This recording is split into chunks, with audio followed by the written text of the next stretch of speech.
Ladies and gentlemen, boys and girls, children of all ages, welcome to another exciting episode of Bees Cast. And the boys, they're back in town after an incredible road trip. The Ballers, as of this recording, are on an 11-game win streak and are on the verge of clinching a postseason berth and home field advantage for planning purposes only. For planning purposes only. We don't want to jinx anything, just stating some simple facts for planning purposes only. So on this episode, we'll catch up with the man himself, Connor Sullivan, Sully, the guy that closed down an incredible win for the Ballers on the 4th of July. A huge one to steal. 9 saves this year for Sully. He's absolutely dominating. Let's start with that as he catches up with Nevada Colon right here on Bees Cast, sponsored by Fieldwork.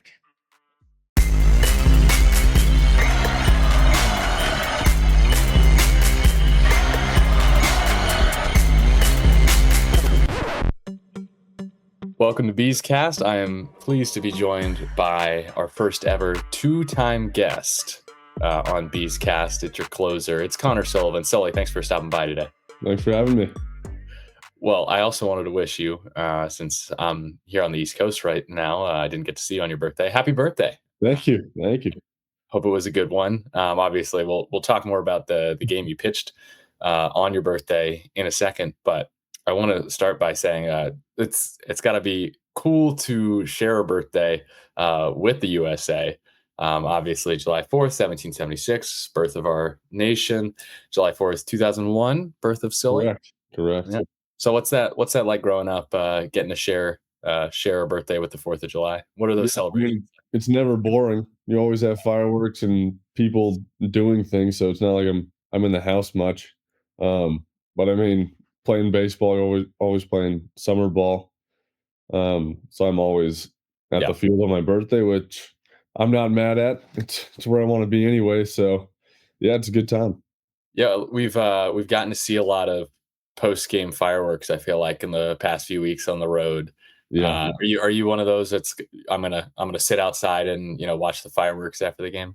Yeah, which is funny because I used to hate fireworks. Funnily enough, on my birthday, I was always telling my mom to turn them off. So I'm glad I came around on the fireworks. So yeah, I'll run out of the locker room and go sit on the field and watch them. That's nice. That's nice. I'm glad you've overcome that dislike of them, because otherwise, yeah, that would have been a fun birthday every year. Yeah, I'm not surprised to hear that you've pitched a lot on your birthday, given travel ball over the summer. I remember one year for my birthday, I was like a bench player / pitcher. I thought I was going to pitch. I think I got hot, and then never won the game. I'm like, come on, coach, it's my birthday. What are we doing here? Wow. But at the same time, I feel like sometimes guys just get the day off on their birthday, which I think is nice in another way, because when you're playing this level of baseball, there's just game after game after game. Yeah. But no days off for you, not in a 4-3 game. Nope. That's what we had. After the day before, and I was in the locker room, and Aaron found out it was my birthday. He was like, "You want to throw today, no matter what?" And I was like, "If it's a close game, yeah, I'm not gonna change the schedule just based on my birthday." So yeah, that's nice that he gave you that option, though. I feel like that's true. Good. Yeah, and you did have to pitch. It was a 4-3 game. Yeah, I would have pitched no matter what. So yes. So take me through this. You're pitching on your birthday at Rocky Mountain. It's a tough place to pitch, and then the vibe started off with a double. And it's like, all right, here we go. You gotta lock in now. How are you able to, as a pitcher in that moment, this is your job. It's 1-run game. You're the closer. You need to keep that run from scoring. How do you lock in and get the next 3 guys on some just really good pitches? Yeah. So I mean, it sort of just locks you in automatically when you give up. I mean, it was a good double. He kind of smoked that hit. So tip of the cap to him. But honestly, hearing the guys in the field, like Danny and Trey in the middle, sort of just hearing their voice and be like, "Hey, you got this," and then sort of internalizing that and being like, "Okay, like here we go. Like can't give up a run. Let's do it." And then just going pitch by pitch, just like not trying to do too much, get too wrapped up in what am I doing the next batter? What am I doing this pitch to get an out, get a soft out. So that first guy rolled over, which was huge. I'd rather pitch with a guy on third than second, just time wise, I get a little more time to the plate. Then don't have to worry about guys Yep. looking in gloves, all that. So, uh, funnily enough, when he got to third, I was way more comfortable than him being at second base, and then worked out well. Who am I thinking?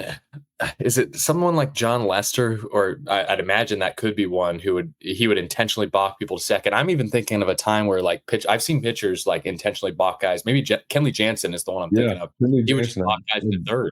I just saw a video on him like 2 days before um, that Friday, and he was like, it was just a video of him balking guys over, going from second to third, and his decision was because he everyone knew what pitch he was throwing, Right. so his was more location wise, like where's the catcher setting up. He didn't want the guy on second relaying in or out, but yeah, I mean, that was funny that I saw that, and then I was like, okay, I want a guy on third instead of second. But if I balked on purpose, I think Aaron would have been a little bit upset about that. So I didn't test my luck. No, but the ground out will do the trick. That gets you Yeah, one out and gets yeah, on third in those two strikeouts. Man, that called third strike to end the game was wild. yeah, yeah. That was You hit it your was a spot though. like really high to a really low. Just be like, okay, if this is overturned, I need to really lock back in. But it would have been what, a 2-2 count. Still would have gone. That would have been fine. So Yeah. So not only do you get to save on your birthday, but you get to pitch with your mom in attendance. How fun was it mhm. to have your mom, Jen, there in Colorado Springs for your birthday? Yeah, it was a lot of fun. It was so my mom, aunt, uncle, and girlfriend all came out. Oh, sweet. So it was fun hearing their voices in the crowd, um, so far away from home. So it's funny just walking out to the mound and hearing them yelling and hearing the fireworks in the background from other people launching fireworks. But yeah, having family away from home is always fun. Yeah, especially in it was a pretty packed crowd that night too. Yeah, 7,000. I remember. yeah, that was one of the bigger crowds I've thrown in front of. So it was good for the adrenaline. So cool you're able to still pick them out in the midst of all that. Mhm, So that was your ninth save now. So that's mhm, not only the Pioneer League lead, that's a Ballers franchise record, because 7 was the number that Lambeau and Chandler David both posted last year. mhm. How much are you enjoying this role as the closer, like being that guy that hitters are just scared to face? Yeah, I mean, it's a lot of fun. I've never been a closer. I've been like high leverage late innings at Cal, and then last year I was sort of a bridge guy. So that seventh, eighth, I would sort of take, which is, and then this year they were like, well, you played well, you understand the pressure, so try me out at closer, and it's been going well. So I feed off of adrenaline and the energy that the guys before me sort of provide. So I know no matter who I'm coming after, which is usually Lambo, that, it's my time. So it's good for routine, and then it's fun. I like feeding off of the energy in the stadium. I feel like, growing up for me, I remember like the Royals. Maybe it's having Don Wakamatsu on the staff, but I Yeah. remember having that big three with I think I'm gonna forget him, but I'm gonna go Kelvin Herrera, Wade Davis, and there's one more that I'm missing there. But anyways, having that like three-headed monster, how was it pitching in what I think a lot of us on the back end of things are calling the three C's, where you got Mhm. Connor and Carson, and you the other Connor, just Yeah. like there's this, I feel like, trust between the three of you that you're Mhm. each gonna just get the job done, and as soon as the game gets to the seventh with the lead, the game's basically over at that point. Yeah. I mean, that's our goal ultimately, is to give. I think our bullpen only gave up one run in that week series against the Vibes. So our bullpen takes pride in sort of shutting the door every time we get in, picking off what our starters provide, and then just taking it into our hands and doing what we can to just get a win. Yeah, pretty cool to finally see. It was about time that y'all would pitch a shutout, and Yeah. how you happened to get 2 in that series, and I think it's so fitting that one would be Shorty. Like this is your Mhm. guy. You guys both pitched at Cal for that last year there for the Golden Bears. And then Dylan, who Matsuoka goes out there and he really bounced back Yeah. well. So it feels like this pitching staff, which had so many returners, so many guys that you were so happy to come back and pitch with, and now it's everyone's clicking, and you guys are just like passing the baton. You guys, I feel like, have this immense trust in one another, no matter who's going out there on the bump. And I think we all get along in the clubhouse too. It's not like, I mean, we were fortunate enough to have a lot of the same guys we started with because we're playing well. So we've built that trust over time, and the starters have to ramp up differently just throughout the season, just getting their pitch counts up and getting feel for that up and down going inning to inning.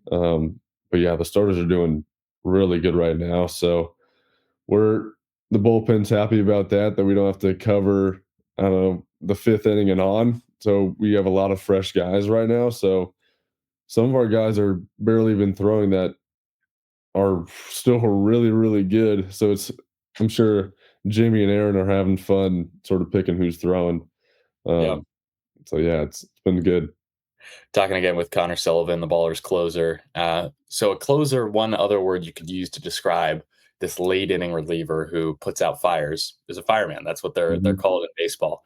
A little bit ironic that this is your role, considering you have an very vested interest in after your baseball career going into firefighting. How was that born? Yeah, so my uncle is, or a recent retiree of being a fire captain in Reno. So yeah, growing up with him, we were very similar with sports, and I don't know. Ever since I was little, he was always saying that I would do really well being a fireman. There's a lot of same attributes of being a fireman and playing multiple sports. I mean, in the firehouse, it's pretty much a clubhouse. You're hanging out with a bunch of guys, and then when your name's called, you're going and handling problems. So it's what I'm doing now. Yeah. Just a lot more serious. There's not just a game on the line, but there's lives involved. So yeah, it's something I've wanted to pursue post baseball. Um, so I mean, the older I've gotten, the more serious I've taken sort of networking and understanding what's really involved with becoming a fireman. Yeah. Hey, I saw you when we had that first responders night chatting it up with the firefighters, trying to network. So props Yeah, to you thank for you. making me there. But that really is it. It's being ready when called upon. That's your job Mhm. as the that's would be your job as a fireman. So best of luck in your career after baseball. Thank Uh, you. and then I want to finish with this one thing. And this is as we you'll hear for you listening and watching on YouTube.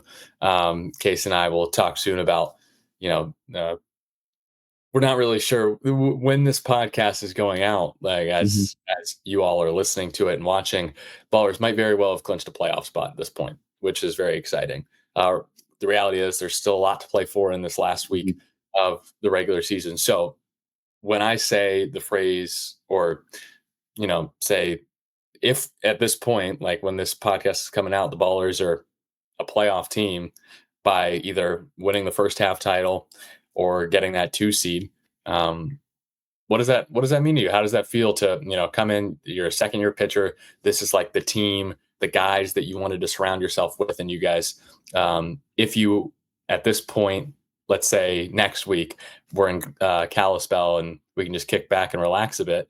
Um, how will that feel that you guys were able to accomplish that joint goal? Yeah, I mean, it's gonna feel really good. Obviously, I think last year a lot of the same guys returned, so we came up short last year. So we kept that same fire, and we were sort of understanding that the new guys coming in might not have sort of understood how close we got. Mhm. So instilling early that like we're going for a championship this year. Like we're not just goofing around in indie ball. Yeah. Um, so yeah, we came out guns a blazing, um, and sort of yeah, just going for it right off the jump. And then, yeah, so fingers crossed we're clinching this week. That's been so bullpen. We're talking all the time down there. We got a lot of downtime, but we're talking about like I think a lot of people think we're going to be sort of kick the feet up and just coast for the second half, but like I think we might be playing even better, which is probably a little scary because we're going to have just low pressure and just try and go for I don't know, play super loose. And we're a team that plays really well when we're playing loose. It does feel like this team, when playing loose, is at its best. I mean, you look at on the road this year, the Ballers have lost, what is it, 4 games? I think Mhm. we're at now, 4 losses on the road. And that's when you kind of, you're rolling with the punches. So you have to be at your Mhm. loosest to play well. You're in these like loud environments, playing in front of 7,000. So that's a sign of a good team then. Mhm. Yeah, that's what I've been saying too. Like anyone, there's some like strategy and taking the second half off if you lock up that first half spot. But this is just a team that there's too much talent on it not to just Yeah. to luck into a few wins down in the second half, because you guys are just going to be playing loose and having fun, and the results will come. But anyways, Connor, best of luck this week against Rocky Mountain. Hopefully by the time everyone's watching this, that playoff spot is already secured, and then y'all can celebrate. Sweet. Thank you for having me. Thanks, Connor. And that's the closer, Connor Sullivan, a.k.a. Sully, the man himself, who locks it down in the back end of the bullpen. And the bullpen is absolutely on fire. The lineup is absolutely clicking. The team is absolutely clicking right now. So let's do a little This Week in Ballers with Nevada Colon and myself. Joined once again by Nevada Colon, and let's just call this for planning purposes only. Because by the time you hear this, the Ballers may have clinched a playoff berth. They may have clinched home field throughout the playoffs, or they may still be fighting for said accomplishments. So for planning purposes only, Nevada, why don't we state some facts? The Ballers are coming off a road trip where they have got their first 6-game sweep in franchise history. They've won 11 games in a row. They're in first place in the Pioneer League, and they are absolutely cooking. We're not talking offense. We're not talking pitching. We're talking all of it. Everything right now is working for the Oakland Ballers. So let's just start with this. A 6-game sweep, first in franchise history, as they're about to welcome the same team to their home park in the vibes. Nevada, what did you think overall about everything that is going right now? I mean, a 6-game sweep, we've seen more of them than usual in the Pioneer League. It's hard to do in sub-Major League Baseball. It doesn't exist in Major League Baseball. There are no 6-game series. Obviously, it exists in the minors. It exists in the Pioneer League and other assorted independent baseball leagues. But to have a 6-game sweep, not just this wasn't the Great Falls Voyagers. This wasn't the Colorado Springs Sky Sox, who have suffered, I believe, a couple of these each this season. This was against the Rocky Mountain Vibes, who entered of just a few weeks ago. They were first or second in the Pioneer League. This was a team that was hitting everything out of the ball and pitching pretty well, but the Ballers came into Colorado Springs 4th of July week and weekend and just played, like you said, Casey, amazing, just team-oriented baseball, next man up mentality. Davis Druick, he's on the IL right now. The Ballers' leading hitter from the first half is hurt, and the Ballers are still having games where they win 20-0. I mean, what is? I don't even know how to explain it right now. All I know is I step away from the team for 1 week to attend to my own affairs, and all of a sudden they haven't lost. So I don't know if I can come back at this rate, Casey. You're banned. You're banned, and Gladly. further Be notice. it's for banned. Yes. Yeah, and you know what? I think it's interesting because there was a stretch in time where the Ballers had scored 10 runs or more in a bunch of straight games, and I would see the people chirping on social media like, it's easy to score in the Pioneer League. Okay, then explain the 20-0 games. Explain the Ballers having the lowest team ERA in the Pioneer League. Explain the incredible outing from Dylan Matsuoka or Luke Short or some of our starting pitchers, Connor Sullivan, our closer, the amazing, amazing work that the back end of the Ballers bullpen is doing. If this is a league that's easy to score, then how do you explain Nevada? How do you explain how well we're pitching? I don't know if you can explain it. Look, you like you said, Casey, you get 20-19 all the time in the Pioneer League. You don't get 20-0. You don't get 2 shutouts in a week. And the Ballers hadn't recorded a shutout all season, which is shocking considering the fact that they were one of the best at shutting out teams last year. They didn't get a shutout last year until late in the first half. So it really felt like the Ballers were due for a shutout, but for them to get 2, specifically one coming from Dylan Matsuoka, who had gotten roughed up in back-to-back starts. Dylan then comes out on that Thursday game at Rocky Mountain, and he just balls 6-0 win for the Ballers that day. And Dylan threw 6 scoreless in that game. And then Luke Short, he got plenty of run support, but he didn't need any of it. A 20-0 win for the Ballers in that Saturday game, game 5 in the series against Rocky Mountain. Man, and then sandwiching that, Casey, the 4-3 win on the 4th of July. What a game. Definitely the one that I know made you sweat the most this season. Yeah. We have not had, fortunately or unfortunately, a lot of close games lately. And usually that's great because that means the Ballers have scored way too many runs and allowed far too few runs, which is awesome. But that game on the 4th of July, I mean, they had the tying runner on third. That was tight, and Connor Sullivan on his birthday came out, shut it down, got the strikeout to end the game. Another huge strikeout early on. Sully in this bullpen. I mean, you really, I'm at a loss for words as to what more we can say about these guys. I think when the Pioneer League All-Star team comes out for the first half, you're going to see a lot of Bs and a lot of bullpen pitchers in that list. I think you're exactly right, Casey. The 3 Cs, looking specifically at Carson Lambert, Connor Sullivan, and Connor Richardson, they're all 3 top 10 in the league in ERA. The league leader in saves is Sully with 9, which is outrageous a total. We could be looking at a 20 save pitcher in the Pioneer League, which I don't even know if that's ever happened. But I think that has just been the constant throughout this season. And the reason we keep asking, how is this happening for the Ballers? The reason that the Ballers are on this 11-game win streak, you have to have good starts in this league. You have to start the game well. And so, like you said, Dylan Matsuoka and Luke Short come out and shove, both helping the Ballers to pitch shutouts.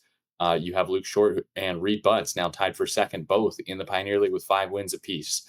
Luke Short is third in the league with 48 Ks. A Ballers team that was struggling to strike out batters early in the season, yeah, they're getting their Ks now. And when you have just everyone stepping in, Gabe Tanner, who was forced into action with Brody Iglite going on the IL. That's another one of the Ballers' best pitchers that is hurt right now. 2 of the Ballers' best players this season up to this point are both injured. And Gabe Tanner comes out Ballers trying to go for this 6-game sweep. And he pitches really well in his second pro start. So I don't know about you, Casey. I'm a fan of the term waxing for a 6-game sweep because it's a little bit, a deeper clean right there, maybe a power washing. But I have to give credit to the Buttses there, Jeff and Nancy, for coming up with the term a wax. Yeah, if you're watching this video, by the way, every Ballers game is live streamed, the audio feed. It's usually Tyler Peterson, Nevada Cullen are both on there. But if you go in the chat, the live stream chat, I've been jumping in there lately and just talking to people. It's always a bunch of Ballers, family members, friends, sponsors sometimes, me, Paul, Tyler, Nevada. All these different people are always in there chatting. And the Butts representation runs deep, but these guys are always up in there talking and having fun and commenting. And so if you're listening to this right now, remember, whenever the Ballers are playing, hop on the YouTube live stream, check it out. It is the absolute best. Okay, so let's just wrap it in this way, if we can, for planning purposes only. If the Ballers have clinched or are clinching home field for the playoffs, by the time you're listening to this, what exactly does the second half look like? Now, this is something I often wonder about because usually teams in most sports don't clinch home field for the playoffs halfway through the season. So at that point in time, how do you approach the second half, Nevada? How do you stack the team to make sure that you can win a championship? You Well, can't take your foot off the gas too early and then get hot at the right time. That's a dangerous way to do it. So what are some of the things this team should be looking to do, presuming that this ends up getting clinched? I mean, you look back to 2024, there's two methods to go about it: the Missoula Paddleheads method and the Glacier Range Riders method. Missoula finishes 62-34. They beat Oakland by 4 games to be the best team in the Pioneer League last year after winning the first half title. Then you have the Glacier Range Riders. They finished at 500, 48-48. They finished second, though, in the first half, and they tanked in the second half.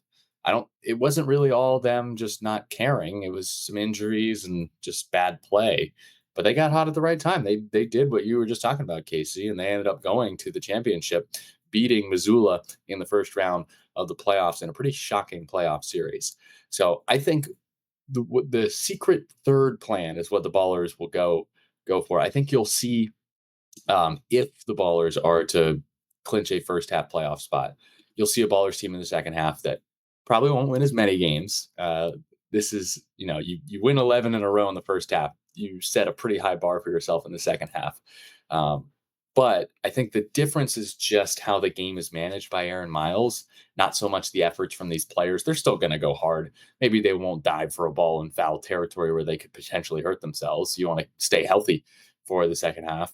But if you're Aaron Miles, it's a 6-5 game in the ninth. You've already locked up the playoffs. Why not give someone else the chance at a save? Connor Sullivan, obviously, most of the time is going to be picked on in those situations. But hey, Connor Richardson, just a couple series ago, picked up his second pro save. And I think it's a chance really to give guys opportunities at different spots. So maybe you see like a Caleb Franzen come in for the ninth inning and give guys, James Collier, them bullpen arms, bigger opportunities, like more high leverage situations for them. Maybe you give guys starts that maybe haven't started yet this season, like a Brody Iglite from last year. And then offensively, why not bump up someone in the lineup that's not been hitting as much? Daryl Buggs sometimes flips between the 1 and the 9 spot, or high in the order and the 9 spot. Lead off Bugsy. Why not? He gives you good speed. He gets on base, and he's actually one of the Pioneer League leaders at this point, top 10 and still on bases, along with Cam Buford. And so I think you just have a little bit more freedom when you lock up those first 2 spots. But first things first for the Ballers, you got to take care of business against Rocky Mountain this final week of the first half. You be there at Raimondi. It is going to be incredible, the scenes you will see this week should the Ballers not only maybe and hopefully lock up a first half playoff spot, but maybe even lock up that number 1 seed in the Pioneer League playoffs. Yeah, as we're recording this, again, Ballers on an 11-game win streak.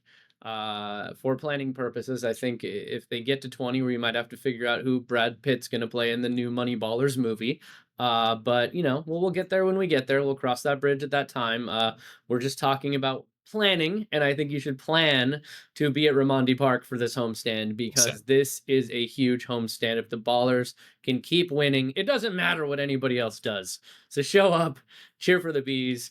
Give them all the support they need as they try to keep this roll going, try to clinch home field for the playoffs as early as this homestand. This is going to be huge. And honestly, we've already, no matter what happens, I believe, experienced the best half of baseball the Oakland Ballers have ever played in their short history. So this is somewhat unprecedented. We're seeing a lot of things for the first time, and hopefully the good times keep rolling. So don't forget, like, subscribe, leave us comments, show up to the YouTube chat, talk with all the Ballers friends and family and employees and fans.